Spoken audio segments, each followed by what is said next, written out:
एक बार की बात है, एक लंबा रेगिस्तानी सफर तय करने के बाद एक मुसाफिर प्यास से बेहाल होता हुआ एक अकेले खजूर के पेड़ पास पहुंचा। वहां एक बाबा जी बैठे थे, जिनके चेहरे पर शांति और आंखों में गहरी रोशनी थी। मुसाफिर ने कहा, बाबा जी, क्या आपके पास पानी है? मैं प्यास से मर रहा हूं। बाबा जी मुस्कुराए और बोले, बेटा, मेरे पास पानी तो नहीं है, लेकिन सब्र का प्याला है। अगर तू पी ले तो तेरे दिल की प्यास भी बुझ जाएगी। मुसाफिर हैरान रह गया। सब्र का प्याला? ये कैसा पानी है? बाबा जी ने अपनी आंखें बंद की और एक लंबी सांस ली। बेटा, जब इंसान की उम्मीद सिर्फ अल्लाह से होती है तो रेत भी पानी बन जाती है और धूप भी साया बन जाती है। मुसाफिर ने शर्मिंदा होकर गर्दन झुका ली। मैंने हमेशा लोगों से मांगा, कभी अल्लाह से नहीं मांगा।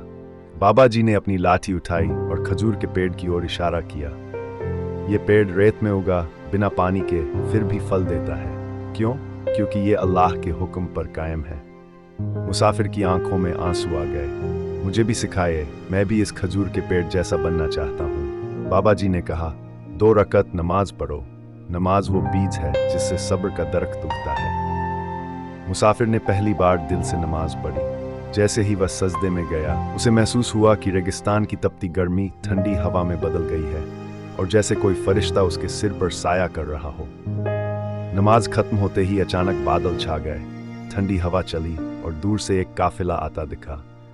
उनके पास पानी, खाना और सवारियां थीं। काफिले वालों ने उसे उठाया और कहा, हमें ख्वाब में इशारा हुआ था कि एक प्यासी वली के पेड़ के नीचे बैठी है, हम उसे लेने आए हैं। मुसाफिर ने पीछे मुड़कर देखा, मगर वहां बाबा जी नहीं थे।